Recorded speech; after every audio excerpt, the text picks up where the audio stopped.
Кеш жарық, құрметті әлеуметтік желі қолданушылары. Мен өзімді таныстырып өтсем, мен қалалық нөмір 3 емхананың жоғары дәреже акушері Айжан Ерғабыл. Менің бүгінгі сіздермен бөлісейін деп отырған негізгі тақырыбым жүктілік және вакцинация жөнінде айтпақшымын. Жүктілік дегеніміз жалпы жүктілік кезіндегі вакцинация. Қазір 2019 жылдан бері қарай бүкіл әлемді жаулаған COVID-19 ауру жөнінде сіз өздеріңіз барлықтарыңыз білесіздер. Сол жөнінде біз осы жылдың ақпан айынан бастап вакцинация жүргізіле бастаған болатынбыз. Яғни вакцинация алу бұл жалпы қарапайым адамдардан бастап медицина қызметкерлері, бүкіл адам барлығы спутник вакциналарды ала бастаған болатын. Енді осы қараша айынан бастап жүкті әйелдерге және босанғаннан кейінгі жасөспірім балаларға арналған вакцина салына бастады. Яғни вакцинаны қандай балаларға салады? Вакцинаны балаларға бірінші тоқталып өтетін болсам, 12 жастан бастап 17 жастан, яғни 9 ай дегеніміз, яғни 18 жасқа дейінгі балаларға вакцина салына бастады. Яғни бүкіл жасөспірім балаларға салынады. Және сонымен қатар мен өзім акушер болғаннан кейін көбінесе тоқталып өтсем, біз жүкті әйелдерге де вакцина жасап жатырмыз қазіргі уақыттарда. Жүкті әйелдерге қандай сроктарда жасаймыз? Яғни жүкті әйелдерге 16 апта мен 37 аптаның аралығында вакцина жасалынатын болады. Вакцина жасау үшін, яғни жүкті әйелде барлығы жақсы болу керек дерлік. Егерде қандай да бір аллергиялық ақаулары бар болатын болса, онда жүкті әйелге вакцина жасалынбайды. Ал алдын ала көбінесе көп сұрақтар қойылып жатады. Вакцинаны алар кезде көбінесе ковидқа қарсы ПЦР тест тапсырыла ма, обследование өтіле ма, жоқ па деген сұрақтар көп түседі. Көбінесе ондай нелер болмайды. Тек қана бәрі жақсы болса, жүкті әйелдің келісімімен вакцинация жасалады. Құрметті әлеуметтік желі қолданушылар, сәлеметсіз бе? Вакцина балаға салу міндетті ме?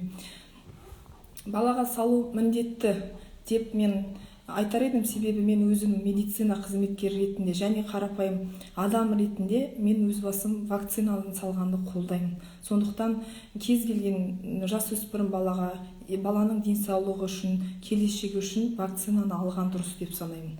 Сондықтан мен мысал келтіріп өтетін болсам, балаларға неге вакцина салу? Біз вакцина деген сөзді естіген кезде жалпы денеміз түршігіп, неше түрлі аурулар сол вакцинадан болады, міне деген неше түрлі қауесет сөздердің бәрі көп жүреді. Сондықтан бұл әлеуметтік желілерде болсын, қандай жерлерде болсын, көп қолданылады бұндай сөздер. Сондықтан мен сіздерге қарапайым мысал келтірейін, мен адам баласы ретінде.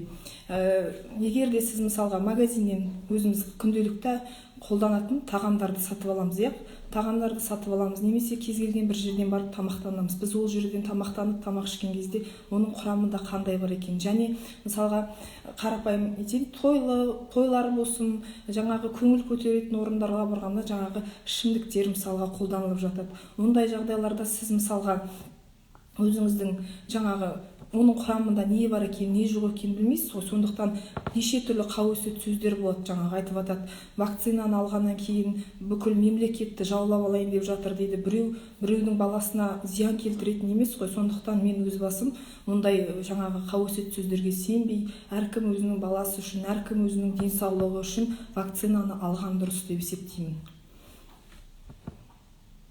Егер баланың аллергиялық аурулары болса, салуға бола ма? Егер де баланың аллергиялық аурулары бар болып, аллерголог дәрігер рұқсат бермеген болса, онда вакцина алуға болмайды. Алдыңғы эфирдің басында мен айтып өттім ғой, кімде аллергиясы бар, өте жоғарғы реакция беретін аллергиялар болады. Мысалға отек, квинке беретін, анафилактический шок беретін аллергический реакциясы бар адамдар болса, вакцина алуға болмайды. Ол тек қана ковидқа қарсы вакцина емес, кез келген вакцина алуға болмайды.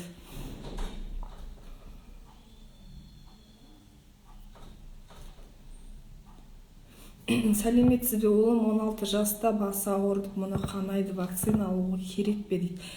сәлеметсіз бе, мен енді сіздің балаңызды қазір көріп отырған жоқпын, сондықтан балаңызды алып келіп дәрігермен кеңесіп, терапевтпен, педиатр врачпен келісіп, дәрігер баладан бірыңғай жаңағы обследование өткізіп барып көру керек. Может, балада тромбоцит көп, немесе тромбоцит қан құрамында аз болуы да мүмкін. Неліктен мұрнынан қан кетеді? Себепсізден себепсіз қан кету деген болмайды ғой баланың мұрнынан.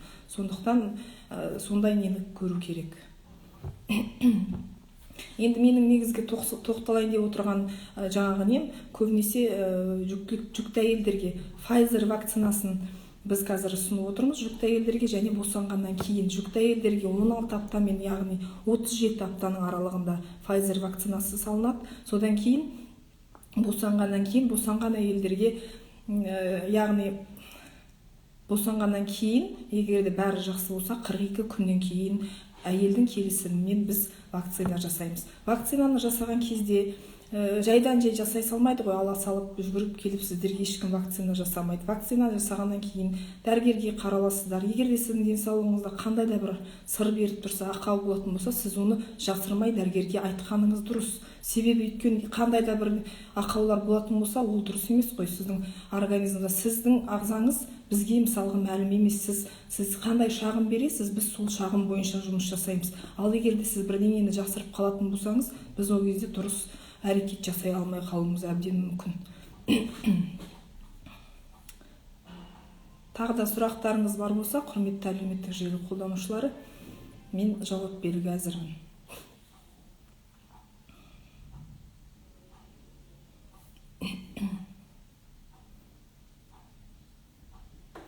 Негізінде жаңағы вакцина жөнінде біздің емханаға келіп, бізде өзімізде арнайы 3-ші этажда сол вакцинаға арналған отделение жұмыс жасайды. Сол жерге келіп, дәрігерлермен кеңес алуларыңызға болады. Және тікелей жеке өз учаскелік дәрігерлеріңізге, гинеколог дәрігерлеріңізге, кез келген дәрігерге барып, вакцина жөнінде кеңес алсаңыздар, сіздерге кеңес беруге әзір біздің емхананың дәрігерлері, медсестралар, жаңа медбикелер, акушерлер барлығы сіздерге тікелей кеңес беруге әзір.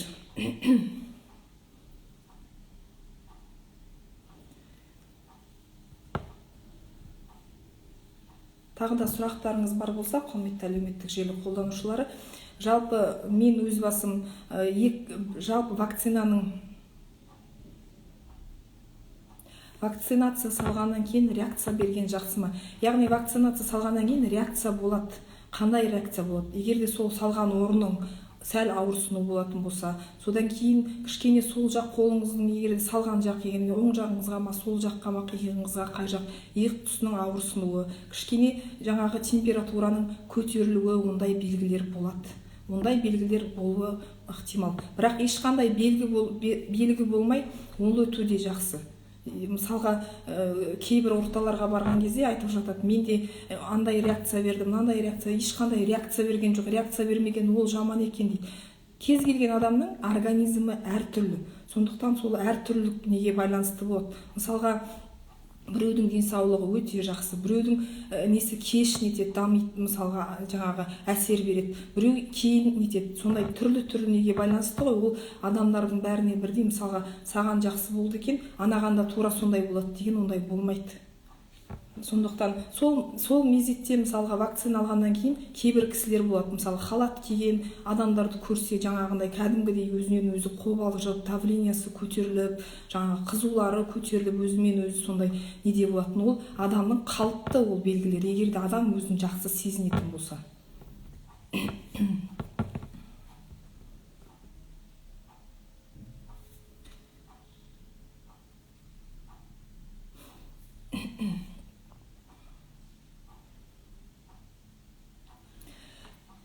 Қазіргі таңда, яғни мен өзім акушер болғаннан кейін, мен жалпы бұл вакцинаның үш этабында яғни алдым.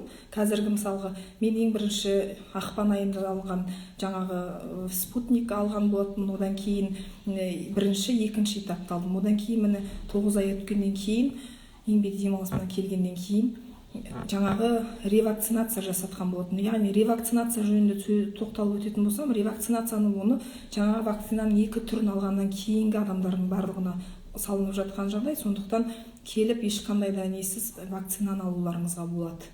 Ревакцинация дегеніміз бұл яғни жаңағы бірінші, екінші жаңағы этапты алғаннан кейінгі бұл сол этаптың үшінші дозасы болып есептелінеді. Сондықтан бұл ешқандай да зиян емес, келіп өздеріңізге денсаулықтарыңызға, әркім өз денсаулығына қожайын, сондықтан өздеріңізге денсаулықтарыңызды жаңағы күтіп, егерде өздеріңізді әркім өзінің денсаулығының жақсы болғанын қалайды ғой, сондай өздеріңіз жақсы сезінетін болсаңыздар, келіп вакцина алуларыңызға болады.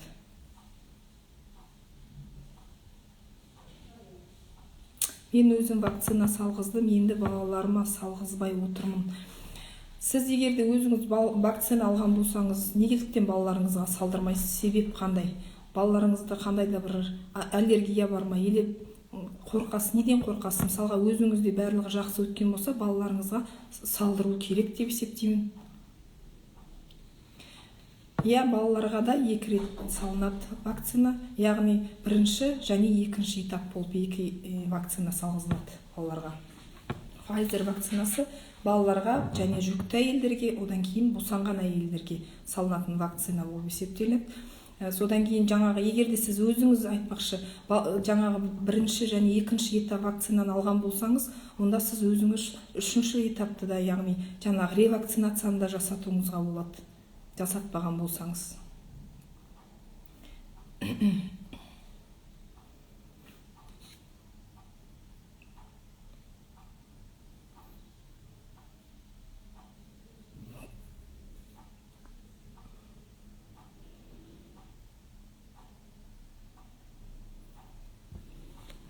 Құрметті әлеуметтік желі қолданушылары, тағы да сұрақтарыңыз бар болса, өзім қатты ауырдым, балалар да ауырады ма деп ойлаймын. Өзіңіз қатты ауырсаңыз, яғни жаңағы айттым ғой, жоғарыда көрсетілгендей, сәл қызуыңыздың көтерілуі, жаңағы салған жақ денеңіздің ауырсынуы, ол белгілер болады. Кейбіреулерде диарея болады, яғни іштің өтуі болады. Ол қалыпты жағдай болып есептелінеді.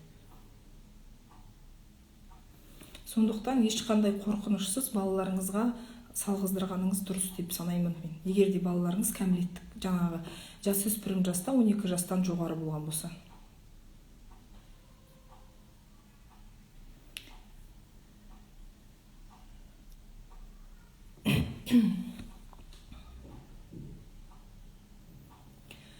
Құрметті әлеуметтік желі қолданушылары, яғни мен өзім тағы айтып өтетін болсам, мен қалалық нөмір 3 емханада жұмыс істейтін болғаннан кейін, біздің емханада қазір тағы айтып өтсем, 3-ші этажда вакцинация бөліміне келіп, тіркеліп, сол жерден өздеріңізге керекті вакциналарды алсаңыз болады. Егерде сіз бірінші этапты да, екінші этапты да алмаған болсаңыз, қазір бізде оның барлығы жүргізіліп жатыр.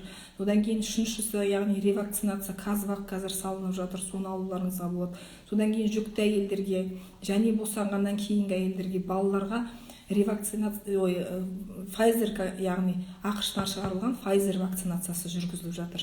Сондықтан құрметті желі қолданушылары, жалпы біздің еліміздің қазір мені көріп отырған, бұдан кейін де көретін адамдар, сіздердің барлықтарыңызға айтарым, өз денсаулықтарыңыз өздеріңізде. Сондықтан өздеріңіздің қолдарыңызда, сондықтан өздеріңізге байланысты ешқандай да қорқыныш болмасын. Мен өзім сол вакциналарды алған ретінде, адам ретінде, және де вакцинаны алып қана қоймай, мен мысалға қарапайым медицина қызметкері емес, жай қарапайым адаммын деп өзімді есептеген күннің өзінде де сіздерге айтар едім, келіп вакцина алғандарыңыз дұрыс болады.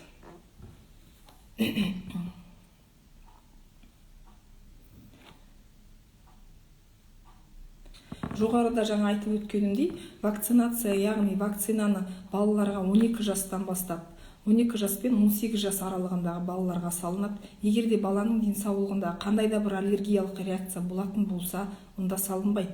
Егерде бәрі жақсы болатын болса, балаға вакцина салуға болады. Сонымен қатар жүкті әйелдерге 16 неделя, яғни 16 аптадан бастап 37 аптадан аралығындағы жүкті әйелдердің барлығы дерлік вакцина алынады. Және босанғаннан кейінгі әйелдер, яғни 42 күн өткеннен кейін, сіз өзіңізді барлығын жақсы сезінетін болсаңыз, келіп вакцина алуларыңызға болады. Жүкті әйелдер неше аптадан алуға болады, алуға бола ма? Әрине жүкті әйелдерге, жаңа ғана айтып өткенімдей, жүкті әйелдерге вакцина алуға болады. 16 апта мен 37 аптаның аралығындағы әйелдерге барлығына дерлік вакцина алуға болады. Түрлі қауіп өсиеттер тағы да айтып өтейін. Неше түрін естиміз. Орта болғаннан кейін, жақындарымыз болғаннан кейін түрлі сұрақтар қояды. Мен жеке өз басым алып айтатын болсам, мен ешкімнің денсаулығына, мысалға біреуге зиян келтірейікші, бірдеме істейікші деген ондай қастандық жөнінде ондай жаман ойларыңыз болмасын. Мынау неше түрлі нелер бар ғой, төбеден бізді біреулер бақылап отырайын деп жатыр екен. Жаңағы неше түрлі енді сұрақтар келеді, адамның күлкісін келтіретін, кейде ызасын, ашуын келтіретін сұрақтар да болып жатады. Сондықтан бес саусақ бірдей емес. Бес саусақ бірдей емес. Сондықтан әркім өзінің денсаулығына өзі жауап беру керек. Рахмет, Нина көріп отыр екенсіз ғой. Рахмет үлкен.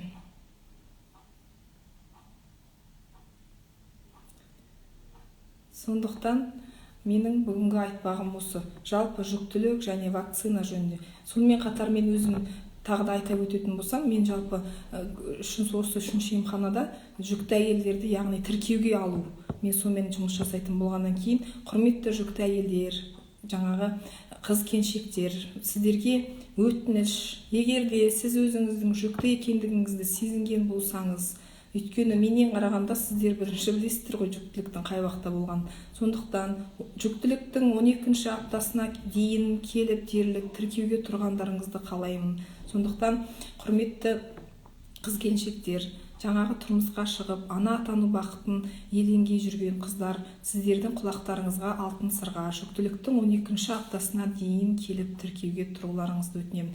Себебі жүктіліктің 12-ші аптасына дейін біз дерлік барлық яғни бүкіл анализдерді бәрін тапсырып, сіздің денсаулығыңызда жаңағы қандай да бір ақаулар бар ма, жоқ па, жүктілікті келешекте қалай жалғастырамыз, сол жөнінде нақты белгі қойып алуымыз керек. Және өте маңызды анализ сіздің балаңыздың денсаулығындағы қандай да бір ақау бар ма, жоқ па, соны анықтайтын генетикалық скрининг анализі бар. Соны да тапсырып кетуіңіз керек. Сол жөнінде айта өтсем, негізгі тақырып бүгін вакцина жөнінде болғаннан кейін, бірақ мен акушер болғаннан кейін арасында айта кеткенді жөн көріп отырмын осыны.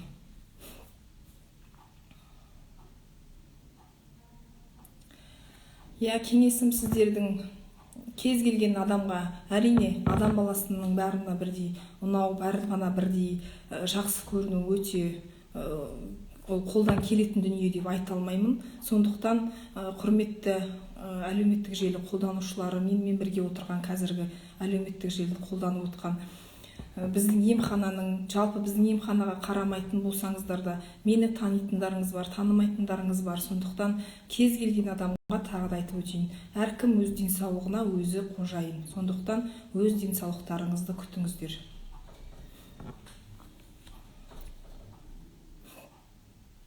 Тағы да сұрақтарыңыз бар болса, құрметті әлеуметтік желі қолданушылар.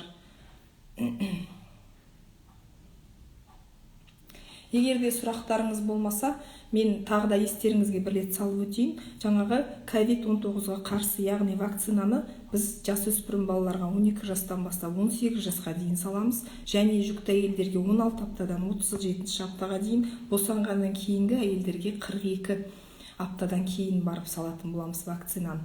Сондықтан құрметті әлеуметтік желі қолданушылары, құрметті қыз келіншектер, келіп вакцина алып, өз денсаулықтарыңызға өздеріңіз жауап беретін болыңыздар. Және ревакцинация жөнінде айтатын болсам, ревакцинацияны тек қана жүкті әйелдер емес, оны жаңағы осы уақытқа дейін 2 етапта алған адамдар болатын болса, келіп алып жаңағы вакцинаның 3-ші дозасы болып есептеледі, яғни ревакцинация, соны келіп алуларыңызға да болады.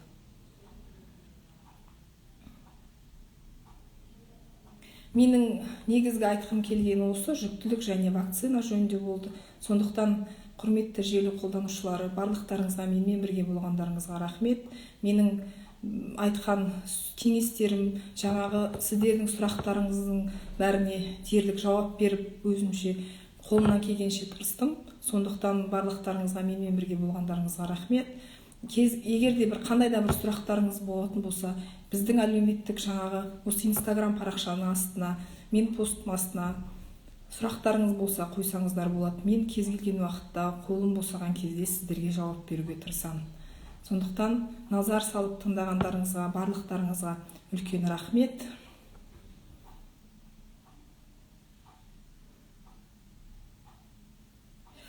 Егер балалар вакцина алмаса жан-жаққа жүре алмай ма? Егер алмаса алмайды дейді.